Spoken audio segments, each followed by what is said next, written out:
I'm back with my boys. We've got Ben back in the pod. We missed you, Ben. We missed you. We did miss. I felt a bit left out, but I did enjoy I enjoyed being able to listen to hear about Mont Blanc while I was washing horses. It amused me and kept me going. So yeah, it's good to be back. It is good to have you back. We may, because you've listened, so we are well over thousands of people listening, but not over 1,000 Instagram followers. So I haven't had to post a topless picture of you yet, but we're not far off. So share the love, people. People want to see this. If you want to see pictures of me looking like a squishy, with my brilliant rider's tan at the moment, then yeah, that's the right way to go.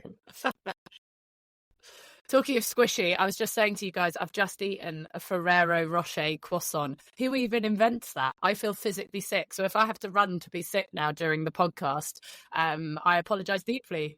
But yeah, no horse is going to appreciate that from me. But I've never heard of that before, but it sounds seriously good, that does. It's one of those things halfway through you feel like you should stop eating, but that you just can't. You're It's like, so naughty. No. Yes, and it's so tasty, but you feel sick. But for some reason, it just keeps entering your mouth. Anyway, I digress. So, oh my God. It's gone downhill already, lads. So, first of all, I wanted to start the podcast with a thank you to so many people who are sending us lots of lovely comments and how much people are enjoying it. Boys, I think you guys have been getting the same. You've been feeling the love from the... Absolutely. And my main thing that I've had is that people just love Ben. Like, they just think he's great, and they want to hear more from you, Jenny. They want to hear more about Canada and your career and what you've done and what you're planning on doing and all that kind of stuff. So we definitely need to do a Gen pod. A Gen pod? Yes, and that would be so much fun because we've done so many interviews, and you're always in like the power position, not the hot seat. So it would be great fun to get you in there. Exactly, she can lead it all. I hate both of you. I don't feel like I can relinquish the control to start off with. You're both evil. Look at you. You're both laughing your heads off already at the thought. We're really nice boys. We're really nice boys, so you'll be fine. I actually see the flaw in this plan is that Jenny gets to edit it. So it doesn't matter how many coronas we back her into in the interview. She'll just be like, nope, that's not going in. The rules are we get to edit it. And Jenny's like, that's fine, so that will never come out. That will never happen. That will never happen. You two can't reply to a fucking WhatsApp. You're never going to edit an entire podcast. But one of the other things I wanted to clear up, because I've seen a few things on Ben's social because of Ben's maybe slightly different approach to training and life than mine and Simon. A few people are like, why is it called Shut Up and Ride? Because that's kind of not your ethos, Ben. But I think it is your ethos because... the reason for me it's called Shut Up and Ride, and I kind of wanted to clarify this because I had a few messages. Most people absolutely love the name. For me, it is about we get so caught up in like the stress of life and riding and, oh my God, it's got to be on the bit and, oh my God, it's got to look good and people are watching me and social media and blah, blah, blah. And for me, it is just about being on my horse and how much I love my horse, and everything in the world can just shut up. Like, and for me, it's my meditation. It's my love for just even being next to my horse. And that for me is why I wanted to call it Shut Up and Ride, like block the world out. It's just me, my pony, and how much I love them. And that is for me what it's about. And I don't know what the meaning is for you guys and whether you wanted to clarify why you loved the name. But that's for me what it's about. I think for me, I've seen a few messages from a few of my followers who've been a bit like, oh, Ben, not sure about the name. It's not very you. But I think what I love about this podcast is that I think a lot of the interviews I do or a lot of the content I put out is like professional me, like, you know, like on show, being the man. Whereas I love that this has more us three sat round with a bottle of wine at Olympia. Do you know what I mean? It's more like it's that relaxing. It's being able to be a bit freer. And so that's why I loved it. It's just so different. That's the reason I love the name, is because everything I do is so like, I don't know, all in one lane. And then so when you said Shut Up and Ride, I was like, yeah, absolutely. It's just, like you say, it's just a bit of fun. Yeah.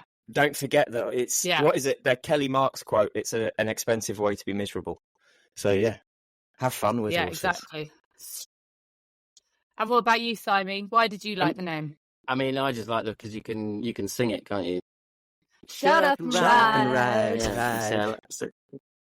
Oh, we're so cool. We're really I not. can just imagine We're really Simon not. singing that at students in lessons when they're asking too many questions. Shut up and ride. You know what? I have sung it to a couple of people I've been teaching already. Oh, amazing. Amazing. But again, like you were saying, Jenny, it's true. Like, you know, when you're in it and you're right and you just shut up and get on with it, you know, it's absolutely, I love all that. It's great. Also, a few people have said it's like listening to a podcast with your mates, which I thought was a real compliment.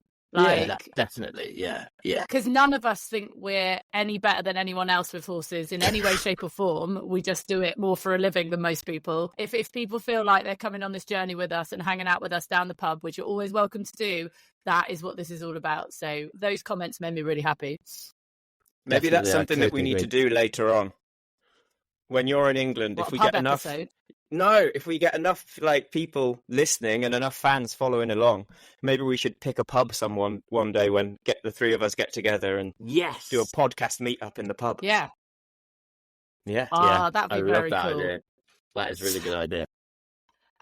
So one of the reasons we are doing today's podcast is obviously to catch up with how everybody is, because Ben is the busiest human on earth, running around to the arenas, showing everyone his muscles. Simon is busy being a 4-star legend, back at 4-star, baby. How was I that? know. How were your big brave pants getting on? Well, I did kind of question myself a little bit because I haven't done a 4-star for quite a while now, and it was a strong track, and the horse is relatively inexperienced in ways that he's never done that level before. And as we discussed before, he overjumps into water, and I had gone off and I'd done a lot of training to try and improve that, as we discussed, and he didn't do it at all in training. So I was like, okay, this is not quite. And I beforehand I was thinking, I'm not sure we'll love a bit more than I can chew here. But I got going and I was just like, this is brilliant. I had a great time, and he loved it and seemed to really enjoy himself. But we did get absolutely soaking wet through, because it literally, as I jumped fence 5, I think it was, it just suddenly started raining and it belted it down until I came to the finish, and then it stopped. And when I say rain, I mean it was literally like standing under a shower. But I loved it. I love going, and now I'm going to sound like such a naff loser, but I love going in the rain because it makes you feel really like alive. That's such a gay thing to say, but just like, It's a raining man. Hallelujah, Yeah, exactly. it's a raining man. But you do, like, you're in it, the adrenaline's pumping, like you've got the rain in your face, and it was just so cool. It was just brilliant. I love it. I feel like if that cross country hadn't gone as brilliantly as it had, you'd have a very different feeling about riding in the rain. Oh my god, yeah, imagine if I'd fallen off on the bloody rain ruined That it for me. video, though, you can see, like, normally, even if it's raining, you can't really see it on camera. But I had to reshare that video of you coming through the cross country because it was... It was mental. It was mental, like proper rain. But it was great. I loved it. And do you think getting back at 4-star has put some little Simey demons to bed? Like, do you feel like, yeah, no, actually, I am back at this. This is what I love. Like, awesome. Let's crack on. Oh, he's frozen. Oh, no. Well, I think it's because of Where's he gone? the questions you asked him about it, so he's just had to, hasn't he? To save himself. He's gone. Yeah. Oh, no. Well, it's uploading for a second. We can edit this out. Come back, Simon. Where's he gone? My iPhone said that it was far too hot, so it turned itself off. Oh, so It how says, have you rectified this situation? Well, I just had to sit for a minute and let it cool, but it is literally like burning to the touch, so I kind of, yeah. Oh, have you got a window Might you have. can open? Yeah, no, That's all not right. gonna I'm by the help. fridge, so I actually put it in the fridge. It's like, oh no, God, I'm gonna get back. Quick, put it in the fridge. Oh Take my support God, from an that eventer, is put your hilarious. phone in the fridge. Wow. I was going to edit you getting cut off out of the pod, but I think I've got to leave that in now. That's hilarious. Right. Before your phone explodes, first of all, Yes. before we talk about what everyone has been messaging to see if we're going to talk about, we're going to do that in a second. Before we go down that path, let us talk about the fact we have just won Britain's first gold medal at the Olympics, and we've done it with the blooming horses. Yes. I mean, I know. whoop fucking whoop. I have never been so proud unbelievable. What an amazing result. How you guys like perform in front of people, I have no idea. But how they put their head in the game to be able to, under pressure, pull out a gold medal. I'm overwhelmingly proud. Yeah, I totally agree. It's, what a situation for them to be in. There was so much pressure anyway. And then with everything that's gone on in the last week or two, the pressure was even greater. And they, all three of them, well, four of them, if you include Yaz as well, they all were a fantastic team. They pulled together and they did an amazing job. So good on them. I know, unbelievable, just unbelievable. You guys have made us proud. I mean, we are going to do a podcast with Tom Rowland, who's seventh at badminton, amazing eventer. So we're going to talk more things about eventing team with him, because otherwise we'll just leave Ben clueless, because he's like, yeah, they jump stuff at speed and it's terrifying, but that's about as far as your eventing knowledge goes. I'm sorry, Ben, but it's true. Oh, it is true. I think the thing I'm most impressed by was I saw it on someone's story, but I can't remember. And it was the most impressive thing was the fact that the dressage horse didn't lose its mind as like thousands of people all pulled out their umbrellas at once during the test. And I was like, my goodness. Yeah. Like, as if there's not enough to contend with, representing your country, being at the Olympics, the pressure from all the media recently. And then when you saw... Yeah, no, I think it's incredible. I think it's so good for England. It's so good for the morale of the equine industry as well right now. And to have seen such high praise for all the riders, and just how it's so nice to just show we are a nation of horsemen and horsewomen, and that we are some of the best horsemen in the world in this country, and we've gone and proved it again. And I think that's, after the last week's worth of media, it was lovely to show the world that. Yeah, and it was just something very emotional, isn't it, about seeing Britain get a gold, but then seeing your mate on there. Like, I was very lucky when Laura won gold in Tokyo, and I've been to her badminton parties and I've been to her gold medal parties, which are very fun, by the way, especially with your mate Jay Hallam. He properly turns up to a party dressed in gold, I tell you. I think there was some like gold spandex type things going on. But just because you know how hard it is and what they've been through, and also hats off to Michael Young, 3 times Olympian now. Like, we can't ignore the fact that the man is a master. He is absolutely incredible, and he does it so beautifully, and it looks so easy, and the horse looks so happy, and it's just having a great time, and it does it. I love watching that man do his thing, because he's very talented. Very talented. Because he's often so obviously like such a technician. And he came over, there was a fence where it was a drop ditch, and then it was like 2 skinnies, and a lot of people had trouble with it because like the ditch you couldn't really see. I could be more technical, but I can't be asked because this isn't a grown-up interview. But he came out at the other side of it, and he's just like this with his horse, like pat, pat, pat, pat, pat, pat, pat, pat. But he just goes nuts, and it was just wonderful. And then there was another bit where there's a Spanish rider riding around, because obviously there's a lot of European fans, and he's having a lovely time. He knows he's not going to win a medal. He's jumping and then cheering and waving at the crowd, having a wonderful time. I was like, this is amazing. This is amazing. It was Carlos. Oh my God, it was brilliant. It just made me realise how many people love horses and want to support the team, and it was just brilliant. And I loved it, every second of it. But you know what's coming, team. We've had a lot of people message saying, are we going to talk about what is going on, not just in the horse world, but what makes me sad is like, just we try our hardest to be front page news for all the right reasons, and the BBC lead with a story that is not so good. We have to talk about Charlotte. And I don't want to. She's a friend. I would love to not having this conversation. I don't know if I can get through it without crying. So I don't even know where to start. I think I might defer to you two boys, because I feel like I'm quite emotional about all of this for so many reasons. But maybe Simon, Ben, who wants to start? I mean, we probably ought to just actually explain exactly what's happened. Charlttoe Dujardin, who was the darling of British dressage, has won endless gold medals in Olympics, Europeans and World Championships. Just the week before the Olympics was a video that came to light of her coaching somebody and using a whip to coerce the horse into do whatever it was she wanted it to do. And she hit the horse 24 times, and it has created a big drama for her and for equestrianism in general. She is off the team. She's not going to the Olympics now. And it's got far-reaching, repercussions, and I think we need to talk about it. Yeah. Well done. Good summary. So first of all, for me, I'm going to start with this and then I'm probably going to shut up and let you two chat for a bit because like I say, I will cry. For me, the biggest thing, and I think everyone's seen it by now, everyone's done it. But for me, the overriding thing is, and I will never condone what Charlotte's done. I can't. No one can. It's just no way you could. But for me, what I need to say is, why has at no point anyone said how the horse is? Like, that's what's making me really sad in all of this. If it is a horse welfare issue, obviously, but for me, why does no one saying to me, how is that horse? What's happened to the horse? Like, at no point has anyone on any of these posts given a shit how that horse was afterwards. And it's just it's this massive rampage on Charlotte, but at no point has anyone said, oh, what happened? Is the horse okay? That for me just makes me so sad. I think Sorry, I was going to say, I just fully agree with you on that. Like, I've seen people attack Charlotte.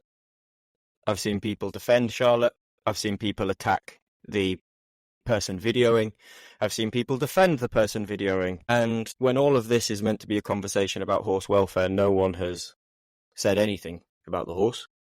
No one even knows that that horse is still alive, even. Like, no one knows what it's doing now. We've got no idea because no one has asked and no one has said. So I totally agree with you. Like, and everyone's trying to put the horse at the forefront of everything. Actually, they're not at all right from the beginning. And I think that's the biggest thing. My biggest takeaway from this is, obviously, I saw the video, I heard about it, and I'll be honest, the first time I heard about it, I just called bullshit. I was like, nah, there's no way. And then I saw it, and it's not easy viewing. But actually, the video itself has fallen into sort of disregard in my mind slightly, because the reaction from the industry and the public has been more worrying to me than the video. And like, everybody knows what I do and they know my views on horses and training and stuff. And I see so many people calling for change. They want change.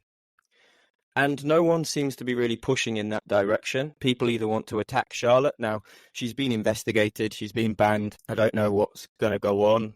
And from a professional level, I can completely see that. But I think there's also a big difference between a public lynching and a disciplining. I think there's always a human aspect to it. And I also, during the last Olympics, I actually put a post out after a rider was being sort of lynched by the public. And was just like, what do any of you who've sent this person abusive messages or left, derogatory comments, do you think any of those messages or comments are going to be seen by the rider and make them want to change? And the answer's no, isn't it? And I think that's the big thing. If we wanted to see a difference in Charlotte, a difference in the industry, a difference in the judging from what's accepted and what isn't from higher up, I don't believe destroying Charlotte's life achieves that. Because I think the problems are bigger than that. The thing that's most horrified me has been the reactions from many of the professionals in yards. I think it's not been something that's made me feel like that this is one-off thing in the industry and not something. I think that's what's more chilling to me, is seeing that the people with the most money reacted to this in a way that wasn't condemning, but almost pushed back. And yeah, Simon, what do you think? So, I mean, I think that what Charlotte did was absolutely appalling. And I don't think anybody's going to dispute that. But it is a problem, or has been a problem within the industry before, and it's been a reason why I've left jobs before. I left a job because of horse abuse, but like from a professional person, and it's just it's such a difficult one because I don't even know where to go with it. I'm finding it really hard to deal with in general, because I feel like Charlotte has done wrong, but she is getting absolutely annihilated for it, and her entire life has been totally ruined. I think she does, as you said. I think she does. She obviously deserves to be reprimanded, and she deserves to feel bad about what she's done. But it's going to a whole different level. The woman is absolutely despised internationally, and that's. I don't know what to say. The thing that makes me so, oh God, I'm going to cry. The thing that makes me so sad is how, like, if you just said to little girl Charlotte, like, she'd probably be appalled at herself, like, how you can get caught up in this industry like she obviously has been, or something. I don't know what to say. And I was watching the Olympics last night, and I love the Olympics. All that will be on in my house right now is sport. Like, I will pay 2 weeks of sport. It doesn't matter what sport it is. I love it. I love watching you guys do what you do best. I love watching anyone achieve and do amazing things. I hold people on a pedestal like that.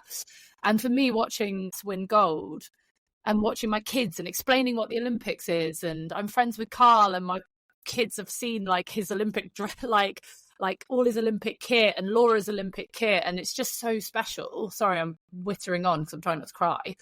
But the thought that my kids might not see another Olympics with horses in it just makes me really sad. And it is really sad. But I think we have bigger things to be worrying about than just not being able to see horses in the Olympics. I think we have to be thinking a lot further ahead than that. I think we need to be thinking about making sure that it's okay for us to be able to ride horses, because how things are going right now, it looks pretty bloody bad to any non-horsey person. If that's how we treat our horses, then we shouldn't be able to ride them. And I agree, yeah. And if I thought that, I would totally agree. I know that it's not like that with the vast majority of people that do this. But there's obviously a small percentage that do that, and that's what's being seen, and that's what we're all being tarred with, and I hate that. And that's something that we've and there's literally no silver lining to this situation. Every part of it is bad. It's bad in that that poor horse, Charlotte, is absolutely being completely ruined. The sport is kind of seriously being judged right now. All equestrian sports, everything that we do, like, you know, including what Ben does, you know, everything that we do with horses is being questioned. And so, like, there's no silver lining to this at all, other than I think we need to be able to look from within the equestrian world and make ourselves better and be, I don't know how, but whether it be more transparent, show more of what we do, or get more people involved, I don't know. But we need to do something to make this better, because otherwise we are not going to be able to do anything with horses, and that I can't even bear the thought of. No. There are two main questions. Why did it happen? And what do we do next? Now, in one of the statements released by one of the lawyers, and goodness knows how correct any of this is, it says that the horse was a small tour horse, and the training it was being, if you can call it that, the training that was being done in the video was apparently to improve the, you know, create a more flamboyant canter. And to me, when I asked, so why did it need to happen? Because it didn't need to happen. And then what happens next? Well, when I really enjoy the dressage, actually, and dressage as a concept. And in the last few years, I genuinely believe that when you watch it at the top level, is such a hunger for flamboyant movement, extravagant movement, that in some ways it is butchering the correctness of the exercises. And this excessive hunger for more movement and more exaggerated movement, which has bred this mindset of training like that. And I'd love to see a world in we could find a way to change, because that's my why question. The why is, I believe it's because of the problem of people wanting more extravagant movement. And when it comes to what happens next, I genuinely think the best thing for the sport would be a change in how it is judged. Because if you change what people get marks for, then they're going to train differently. And in the modern day of technology that we have, like, I'm not a dressage person, so these could sound like ridiculous things, especially at an Olympic level with the technology we have now. Could we not put pressure sensors on the reins and on the riders' heels and legs, and award riders for the minimal amount of pressure to give aids from the leg or from the hand? Could we, open the floor for riders to compete in whatever bit they want? In terms of, if you want to ride Grand Prix in your snaffle, ride in your snaffle. And because in that way... Yeah, see, that I don't understand. I don't understand why they have to be in a double rival. Like, no. Why? And like you said, why can they not be bitless? Like, why not? If you can make your horse go absolutely loosely with no bit in, well, good on you. Well, yeah, that's pretty amazing. Good on you. Let's show it off. Should there be incentives for that in a modern sport, in a modern world? Do you know, should you be penalised? Like, if you go and ride your freestyle Grand Prix test with no spurs and a snaffle, should you be awarded in the scoring system for that, opposed to someone else who required a curb rein and spurs? Because then we're putting the onus of the responsibility and the proof of talent should definitely be on the rider and not on the horse. And so, you know, by changing the rules and changing how it's judged in such a way that it's highlighting the training of the rider in ways that can't be hidden, do you know what I mean? Like, you'll see it in the proof of the pudding on the day. I believe that should be the conversation that's being had, not how terrible Charlotte is. I'm not condoning what she did at all. And I don't believe that's who she is deep down as well. I had an interaction with her at Your Horse Live a couple of years ago, and she stood with my father and watched my full performance. And the moment I walked out the arena, she walked up to me and said, "I'm fascinated by what you do. Can I have your number? I'd love to learn more about this." Now, she never called me, but she's a busy woman. But that interaction alone tells me that she's this, even if that was her, I don't think it's her now. We just need to be looking forward.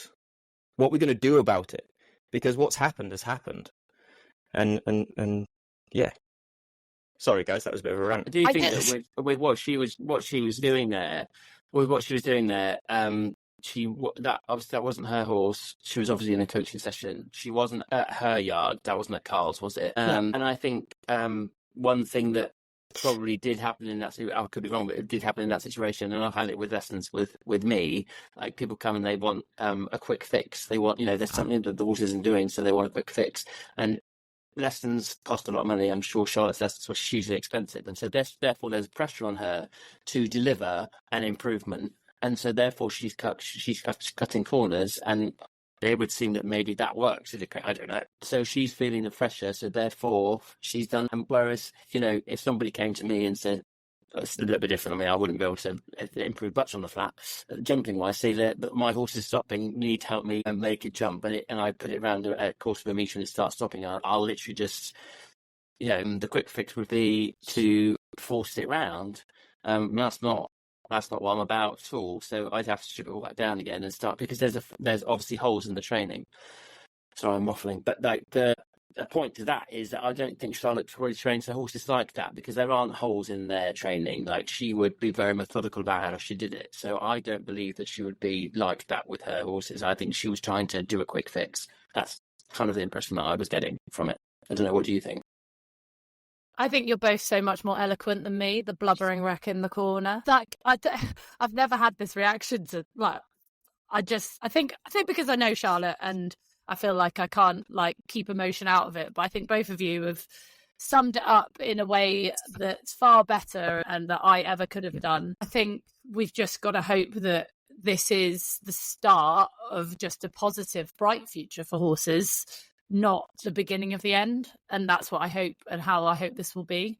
And I think more and more people will be looking to people like yourselves, who are renowned for being amazing with horses, but also I think, Simon, you might agree with me on this, I don't know, but turning to people like you, Ben, who are doing alternative ways of training horses to the traditional methods that we are used to seeing on the TV. I know what you do has been around for a very long time, but do you know what I mean? What the public see, they don't see you on. You've not been on BBC Sport. Do you know what I mean? So maybe this is where someone like yourself, Ben, can start leading the change in a positive way, and hopefully more riders will start looking to people like yourselves and looking at the way we do it. I totally agree. I think going. Sorry, go on. I was just going to say, step one of that is this has got to stop being us and them. It's just got to stop. I hate that. You'll notice if you look on my social media, I've not really posted anything about this. And it's actually made me feel a bit sick how everybody in my industry has jumped on the bandwagon of this. And it has just been like, do you actually give a toss about the horses, or are you just going to use Charlotte's downfall to build your following? Because that's the, we all have to come together. And it's like, it makes me, there's a poem my grandma used to read me called She's Somebody's Mother, Boys. Which is, Google it, it's a tearjerker. She's somebody's mother, boys. And that was in my mind about her as a wife, as a mother, going through all of this? What's her child's career going to look like if they want to get into the industry now with all of this on their name and stuff? But then also, if we actually want to see change for horses, if you actually want to see horses get treated better, we all have to join together, because there's a few people at the top that have the money and they get to make the shot. They get to call the shots. I mean, we only have to look as far as the racing industry and the reining industry. There's no reason for horses to compete at 3 years old other than money. They shouldn't be. So there's so many. It just brings to light those bigger problems, doesn't it? Like, and I don't know how we fix it. I know we all want to be positive, but a lot of the posts I've seen from a lot of professional yards and things, they've not given me much positivity that there's going to be change. And I don't know how we start the change. Yeah. I mean, God, how do you respond to that? I don't know where you start either. But I really like what you were saying about how the judging needs to be changed, and I do agree with you on that. I mean, I think that the way that things have gone, especially with the dressage, is it's just constant pressure to do more, ask for more, get more. And it kind of reminds me of the Strictly from Dancing situation, with with the professional dancers doing so much pressure on celebrities, and it all falling apart and it turning into a big old bullying thing. And it's similar. It's a similar kind of situation with this, isn't it? Yeah, and I think because they're constantly wanting more and more and more, because they've got to get better at it, and they've got to be better than the other person. And there's only so far you can. Well, there isn't so far you can go with that. You just keep on putting pressure on, and that's what's happening with the horses. And the horses can't say no. And it's the same in the show jumping. Jump bigger fences, jump them faster, beat the horse that's extraordinarily talented faster and bigger, and there needs to be better rulings on how unacceptable any bad behaviour is anywhere, at any shape or form, at any time. And from, like you say, the judges down to just the normal person riding in a stables. Pressure needs to be taken off, from all directions. For example, I had a horse that I was competing, and the owner, it basically didn't want to go. And the owner, I retired at an event, and the owner said to me, "Oh, well, why didn't you tell it off?" And I was like, "Well, because there's clearly a gap in its training, and we need to go back and revisit that." And they sent the horse to somebody else who was going to be stronger and be able to basically force it round. And that's just so wrong. That puts that, I felt pressure on me that I had to make it go. And that's not how I roll. So I'm not going to do that. But it's an ongoing thing. There's always pressure from owners, from trainers, from parents, even from the industry in general. We've got to find a way of stopping that from happening. How the hell you do that, I don't know. Following on from what has happened this week, is there anything you think you guys will change or do or say? Because we're saying, we don't know how change is going to happen, but you guys are professional riders, you are professional athletes in what you do. Is there anything that you're thinking, do you know what, I could do this differently? Is there anything has this affected you in any way, shape or form? I think to lead change, we all have to do something differently. Maybe if I see something in a warm-up arena now, I should speak out more. If I think a rider's being an idiot, go and say to that FEI steward, that person needs to be held accountable. What could I do? That's where I need to think. Or being in our podcast and chatting and helping and providing education. Is there anything you guys thought, do you know what, I want to do something slightly differently now? I have an idea. It's just not mental. Oh, God. So if anybody is listening and is fabulously rich and would like to be on the correct side of history, I would love to show how it could be better by holding a competition with the new rules, with judges in the warm-up, something done properly and correctly, in the way that we're told repeatedly by the FEI that is impossible. And the reason I say I'd want someone fabulously rich is because I'd want to be able to put such redonkulous prize money for the classes that the best in the world did turn up and prove to the world that it can can be done. And I know you're laughing. I don't think you would need that at the moment. I don't think you need that at the moment. I think people would be prepared to do it. For no prize money. I just think it's a brilliant idea. Just this, we are the people and we have had enough. And they don't want to change. So why don't we do it? And I know this is me shooting myself in the foot because the pinnacle for me, I don't want to badmouth the FEI. I've done lovely programs for them. They're great for me. If I get to ride at their shows, that's the highlights of my career. But I also want to be watching my children compete and my grandchildren in the future and all of those things. And I want to,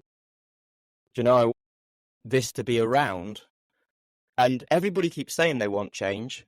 And so I don't know, that's a little thing I'm playing with in my mind at the moment. With Ben Olympics. Well, just my inspiration is the Great Yorkshire Show. So I go to a lot of shows. And the Great Yorkshire Show, in my mind, is the show, definitely in the UK, possibly in the world, which has the highest horse welfare. Because they do not give a damn. They have their stewards walking around the collecting rings and the car park. If they walk up and they see someone 6 foot on a 12-2 pony, they say, "I'm very sorry, madam, dismount and leave the showground." If they see a horse that's been lunged and it's white foam, they say, "Cool, that's bad, wash it off, leave." Like, they don't care, because it's horse welfare first, and what a break, like, why is that not the standard? Why is that special? Do you know? Yeah. We need to do better. We do. All disciplines, in all, like, levels, everywhere. Let's not just throw one person under the bus. Let's all of us throw ourselves under the bus and have a look at how they're doing it, and everybody do better. I think one thing in this country that we do need to have is licensing. I think that would be like licensing to be able to ride to a certain level. We don't have anything like that. Like, anybody can ride a horse and do whatever. And I think, and very often you see really bad riding at all levels in eventing and show jumping. And I'm like, you should have a license to be able to do that, because you wouldn't have one.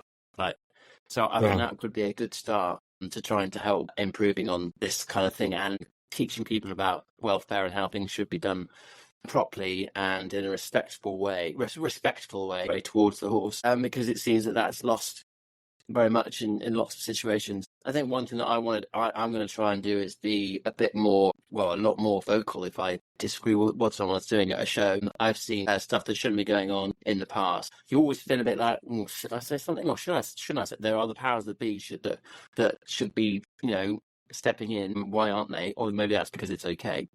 I think that I'll be a little bit more open to saying something if I feel like someone's doing something wrong. But I mean, where do you start? And what am I going to do? Changing my training? I've been worrying about this for a long time now. Like, I've been saying it endlessly about how our sport is, riding horses is on a knife edge, and that we need to be really careful about where we go from here. And then this has happened, and I kind of think, well, this is just giving it a little bit of a kick start. We need to get it so that we are better. We need to be better, all of us. And that means, keeping an eye on what everyone else is doing. And people have put stuff online saying, all goes on behind closed doors. And well, it shouldn't be behind closed doors anymore. Everything should be transparent. Everybody should know exactly what's going on. Yeah, totally. Accountability. Cameras in yards. Live feeds. It's going to happen. Yeah. And so and those things, like, if you look at weightlifting and stuff, like, the way they run their drug testing, you have to make sure you let them know where you are all the time so they can drug test you anytime, day or night. Should there be a thing, if you're someone that rides at the top level, if you ride for your country, should you have to be able to let someone know, whenever you're training at home, whenever you're training somewhere else, so someone can come and watch that training unannounced at any time? Like, there are things that can be done, but I don't know who's going to do it. I agree with you, Benny, but it starts from the bottom as well. Like, it starts from the bottom. I see people doing stuff that, they're just totally ignorant, and they've got no idea that what they're doing is actually brutal or abusive to the horse. They've got no idea. So, like I say, I think it all starts from the bottom, and I think licensing would be a really good start. I agree with you on that. Right. Wait. One more thing, quickly, before you disappear. Whoa. Just one more thing, quickly. Okay. I really wanted to ask you both this question on this topic. Oh, God. Whenever we teach Liberty, so if I hold a clinic, 2 or 3 day clinic, the first 2 hours of the first day are spent on talking about philosophy and mindset. our philosophy about the work we're doing, our philosophy about the respect of a horse, the mindset of what kind of state we try to get in mentally when we're around horses, the markers of when our mindset is slipping to a negative place and we must remove ourselves from being around horses, all of these sorts of things. Is that something that's common in the rest of the equine world? No. It needs to be. I've got myself now, I'm 42 years old, so it's taken me a long time, but I've got myself to the point now where I think like that, and I didn't think like that before, because I've never been kind of taught that that's what you should be thinking. Like, mindset is just such a massively important element of doing anything, really, isn't it? But yeah, no, I think it's something that needs to be taught more of. And if you're in the right, and I've said this now lots of times to people that I teach, if you're not in the right frame of mind, don't get on your horse. Yeah. You just don't get on. Like, you need to be absolutely in the right mindset so that you can be consistent and that you can train your horse in a really methodical, kind way without losing your temper or without doing anything radical or silly. Like, if you're not in the best of places mentally, then you don't ride. Yeah, I totally agree. And I've always taught that as well. If you're having a bad day, go for a hack. Go and have fun. And remember to have... Yes, we call it always reserve the right to walk away. So we train with schooling whips because we're on the floor and it helps us reach the bits of the horse that are further away and stuff like that. And one of the rules I teach my students is keep an eye on your hand that's holding the whip. And if you notice that you're gripping tightly, if your knuckles going right, if you're gripping that whip too tightly, the session is over because you're no longer in the correct mindset to be with this horse and in this. I don't know. I just wanted to ask you guys that because it's something that's so common and so normal in our industry. And I think that could be a really easy way, even just like anyone, if you're someone that teaches people how to ride, then at the start of the session, take 5 minutes, have a conversation. What do you want about this lesson? How's that making you feel? How are you feeling about the horse? All those sorts of things. This is such a huge topic. Like, we could go on and on and on and on talking about this. There's so many things that should be discussed, not necessarily us, but just within the equestrian industry, within the equestrian world. It needs to be discussed, needs to be improved, needs to be changed. There needs to be, things need to change. Otherwise, we are not going to be riding horses in the future. I totally agree. And I feel like I want to go away and digest what you two have said and then come back on this podcast slightly less emotional because England have just won a gold medal and things and have all been high and low and high and low and oh my goodness, I'm too hormonal to cope with these things. And then that's another time I tell you, when I've got PMT, I should not get on a horse. Just gonna throw that out there. That is when I go for a hack. I'll own it. That is when I go for a hack because I'm like, if things don't go my way, I would get cross. So I am very aware that when I have PMT, I'm going a hacking, people. There's a lady I should get to come on the podcast who I was doing a lecture at Hartbury, and there was a lady there that was all about how, it was all about the menstrual cycle and then menopause and how it affects riding. And it was fascinating, actually. Really, I loved that. That is a route we should go down. I would hugely appreciate that. I love the way, I think I am not ashamed to say it. I would definitely be like, that is when I need to just zen out. And I don't need someone shouting at me to do a better bloody leg yield. I'm angry with the world before I've even started. So I'd just be like, right, no. Anyway, thank you, boys. I feel like this is a pod we needed to do. And I feel better having spoken to you two because I love you both very much. And I think it's at the heart of everything. No one rides horses because they don't like them. Everybody starts off in life riding horses because they love them. And you never know if you're going to be good at it. You just ride horses because you love them. The first moment you sit on a horse, you do it because you love it. This isn't an industry you get into because you like fucking being warm in the winter and you don't want to work hard. And you get up every day because you love that horse. And I think that's what we have to remember. And you have to always bring yourself back to that reason why you want to be around them in the first place. And I think high level competition and pressure and the money involved can make you lose your head. And let's remember why we first fell in love with them.